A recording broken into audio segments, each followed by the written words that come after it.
Get started here momentarily, and remind everyone to silence their cell phones. And Madam Secretary, if you would, please call the roll. Senator Chambers Armstrong. Senator Berg. Senator Carpenter. Senator Elkins. Present. Senator Smith. Senator Storm. Here. Senator Wheeler. Here. Senator Williams. Here. Senator Wilson. Here. Vice Chair Douglas. Here. Chairman Hinkton. Here.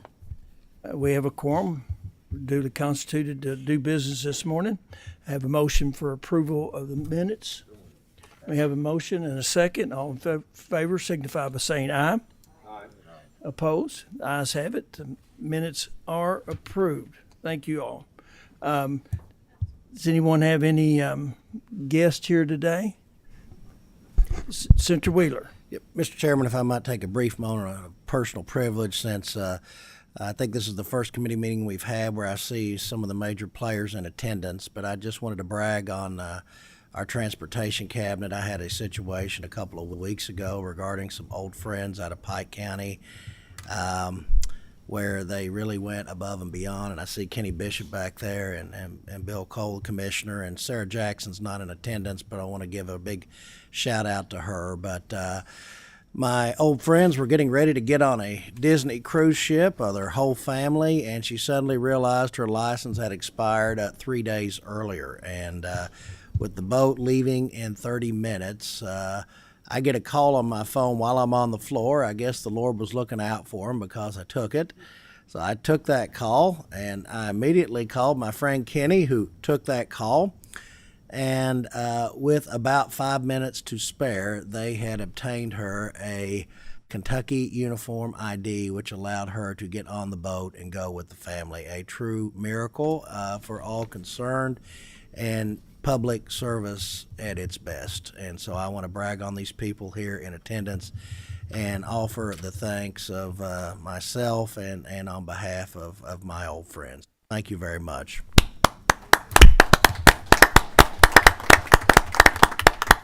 Thank you for sharing that, Senator Wheeler. I could give you a long list of stories about the transportation cabinet and especially the licensing division, Matt Coe's folks, Sarah Jackson, and Kenny Bishop of, constituent services that they've done for people, and truly remarkable. And they're dedicated and they go beyond the call of duty, and we appreciate that. Thank you so much. I do have some special guests. The Stephen Zink family is here today. Thank you all for being here. And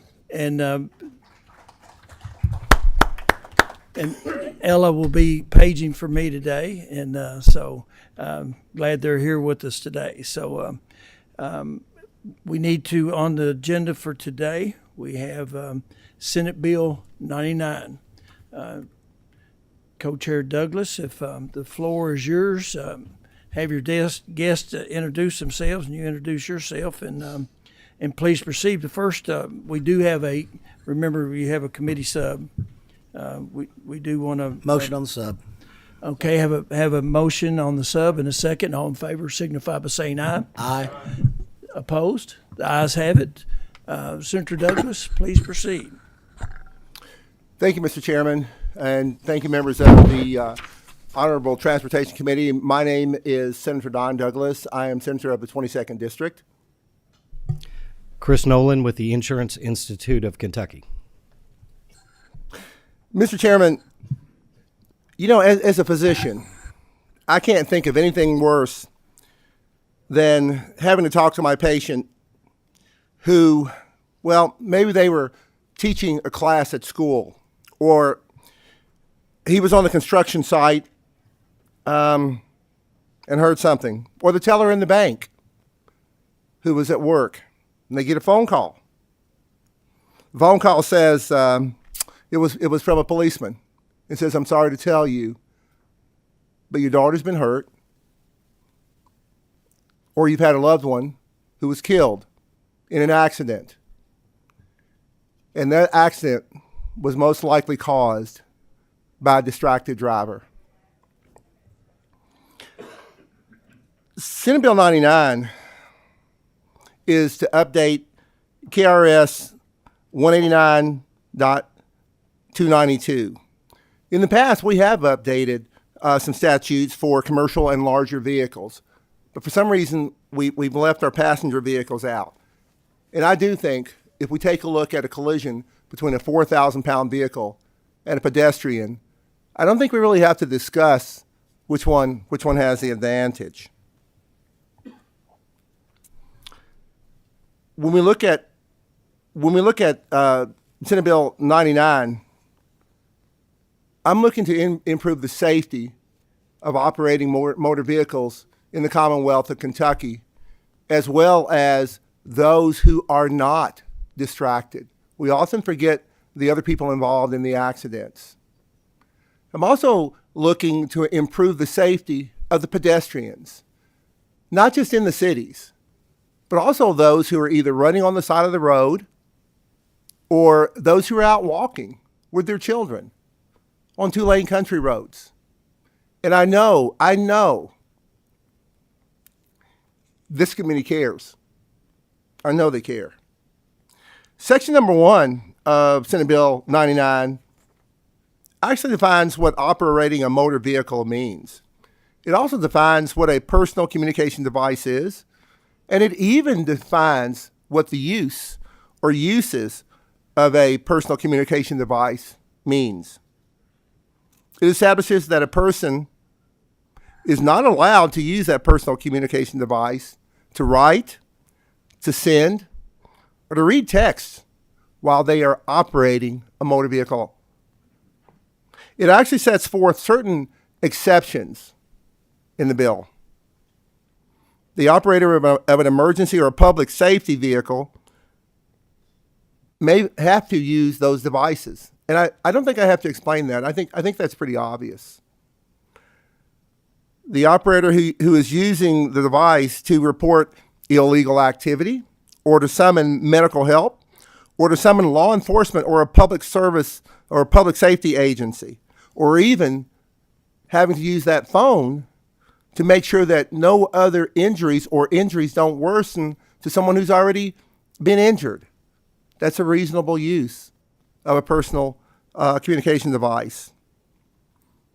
And as our committee substitute number 1 explains, the use of a GPS to find out where you are, especially those that are already integrated into the vehicles. And I think this really is important, an important one for our young people.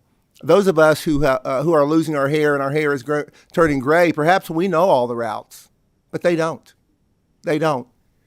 And like you, I want my kids to be able to get home. A school bus operator who holds a commercial driver's license, they're subject to KRS 281A.205, different statute. And we're also going to ask the Transportation Cabinet to update some of the regulations according to the updates and the advancements that we actually see in our automobiles, the improvement in the technology. So we know the Transportation Cabinet is on board, and they really are willing to help. Section 2 actually prohibits anyone under the age of 18 from operating a personal communication device in any manner while operating the motor vehicle, including hands-free operations that we've already talked about. But again, my committee substitute 1 covers the GPS. We want them to be able to get home. It also sets forth some of the exceptions, which is what I've just talked about, for someone under the age of 18 to summon medical help in an emergency, or law enforcement, or a public safety agency. Section number 3 describes the penalties. It actually establishes a $100 fine, and it establishes that no points shall be assessed against the person's driving record for the violation. We need to have some teeth in this bill. Often, in the past, bills have been written, and we just simply, want to have those bills followed, or at least the law is followed by good faith.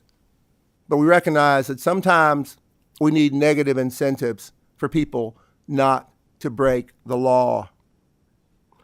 Section number 4 provides that someone under the age of 18 will receive a 90-day license revocation for a violation. And some may look at this and say, that's just entirely too long. Would you say that if it was your mother who was hit by the driver? Would you say that if it was your daughter who was hit by that driver and you're never going to see them again? I don't think so. I want my kids to learn that the law is the law. And if we all follow a baseline, then we will all be safer. And then section number 5 simply amends 189.2327 to conform with the changes that we've already talked about. Now, you know, from time to time we talk about road rage issues. I want to ask you this. Have you ever sat behind a car that's in the left lane of a 2-lane road, or even who's in the left lane of a road, of a 4-lane road, or even on a 2-lane road that's driving 10 to 15 miles per hour under the speed limit when the speed limit's 35 miles an hour? I think we all have. Do you want to miss that hair appointment? I don't think so. Have you ever sat in line and waited for the line to start moving for 7 to 8 seconds, even after the light has turned green? I think we've all done that. I want to say, for those who want statistics about how dangerous this is, we can give them. I've got them right here. Those of you who know me know I bring things. For those of you who need these statistics, then what I want to say is you've really not paid attention. You've not paid attention to what's happening locally, to what's happening in our state, and what's happening nationally to our young people. I have a motion on the bill. Second. We have a motion on the bill and a second. Chairman Douglas, Co-Chair Douglas, I think that's a good sign that everyone's ready to vote. Is that okay with you? Yes, Mr. Chairman. Okay. Well, that's exactly what we'll do. Madam Clerk, would you please call the roll? Senator Chambers Armstrong. Senator Berg. Senator Carpenter. Senator Douglas. Aye. Senator Elkins. Aye. Senator Smith. Senator Storm. No. Okay. Senator Wheeler. Aye. Senator Williams. Senator Wilson. Explain my vote. Yes, please do. Okay, thank you, Mr. Chairman. I'm voting aye on this bill, and I'm thanking you for bringing it. I see friends from the motorcycle club here today, and majority of cyclists that are out there that are hit by another person is because of distracted driving. And this is a bill that they have wanted for a long time, and so I'm very proud to vote for that. And I'm one of those people that sat behind somebody at a light after it's turned green, and they're not going, and I'm yelling, "Get off your phone!" I think we've all done that. So, Senator, thank you so much for this bill, and I appreciate it and glad to vote aye. Chairman Higdon.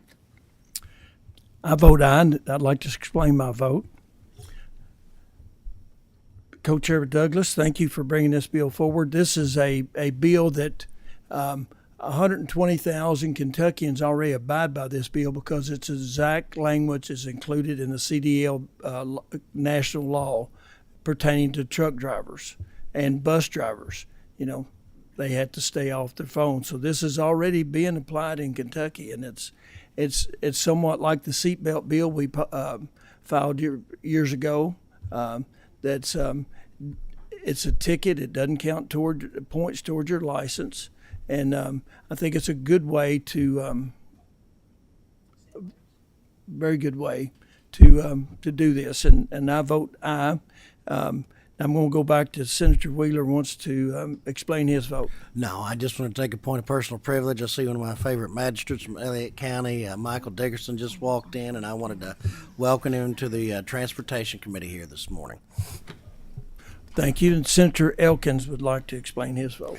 Thank you, Mr. Chair. The reason I voted aye, I was in the trucking industry, while I was in the trucking industry, we went through the transition from talking on your phone, the way we all talk on our phone, to the hands-free laws that were passed. I remember the reluctance. I remember that there were times when I would have drivers that I would get a phone call that they were on their phone and, another driver could see them. Over time, though, they adapted, and it became common practice for them to use hands-free devices. And did that save lives? Did that make the trucking industry more safe? Absolutely. I've seen the statistics. I know that it did. I know it made our roads safer, and I'm proud to vote for this bill. Thank you for bringing it forward. Thank you. Senator Armstrong, Cassie Armstrong, would you like to vote? Yes, Mr. Chair, I'd like to cast an aye vote, and if I may briefly explain. Yes, ma'am. I just wanted to thank the sponsors and echo what I've heard people saying. I really do believe that this is going to save lives, and I'm very grateful to the sponsors for bringing it forward. Thank you. Thank you. Senate Bill 99 is reported favorably with expressions of opinion that same shall pass with committee substitute attached. Congratulations, co-chair, and thank you for bringing this bill forward. Senator Smith has an announcement. Yeah, if I could, most of the members I noticed here are part of my natural resource.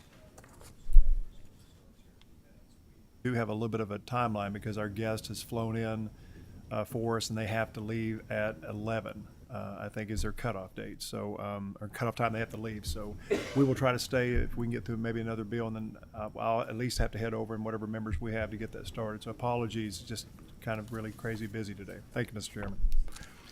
Okay, well, thank you, and again, Co-Chair Douglas, thank you, and appreciate you being here. Does your guest want to mention something briefly about the bill now that it's voted on, and we'll head Just to the very Senate much floor? support it. Thank you, Mr. Chairman. Chris, identify yourself for the record. Chris Nolan with the Insurance Institute of Kentucky. We've supported this bill for many years. Okay. Thank you. I want to thank Mr. Chairman. I always want to offer a thanks to you, and I want to thank every member of this committee for their thoughtful input. Thank you. We have some administrative regs that we will go over. We have one that there's 5 or 4. We have 5 administrative regs. They're in your packet. I've reviewed all of them, and it looks that they're in order. Most of them are adjustments to comply with the federal regulation. And I think they're all in order. I will defer to the expert here.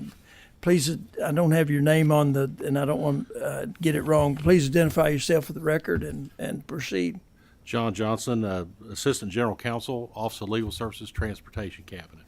Is there anything in these regulations you would like to explain? There's, like I said, there's 5 of them. Not really. And Am I informing the committee and those in the audience that every one of these just are an update in our compliance with federal law? Yes, and actually, to digress, 603 KR 5:50 to adopt the MUTCD manual, the most recent one. The 350 reg is to update and extend the pilot program on the OHV vehicle statute, and the others are just cleanup. Now, notice you pointed to Senator Wheeler when you talked about off-road vehicles. So help the audience and those that are watching understand just a Cliff Notes version in layman's terms what these do. And not use alphabet soup. With each reg? Okay. Just briefly, very Okay. briefly. Let's start with the 603 KR 5:050, simply adopts the MUCT standards that went into effect December. MUCT is MUCTD. what it is. That is the signage law and spacing of signage. The requirements that were adopted by in 1993 were formally adopted by us with this reg. And there's some couple cleanup language there, typos. I thought you were going to let me get away, but Well, you've done such a good job. But we'll try to go on. 603 KAR 5066 has weight mass limit for trucks. The statute changed and we had to renumber the regulation and reword it to accommodate the relocation of the various paragraphs, as well as eliminate a regulation that's no longer in effect, which was 603 KR 5:301. Moving forward, any questions on that? That's just clean up. no questions.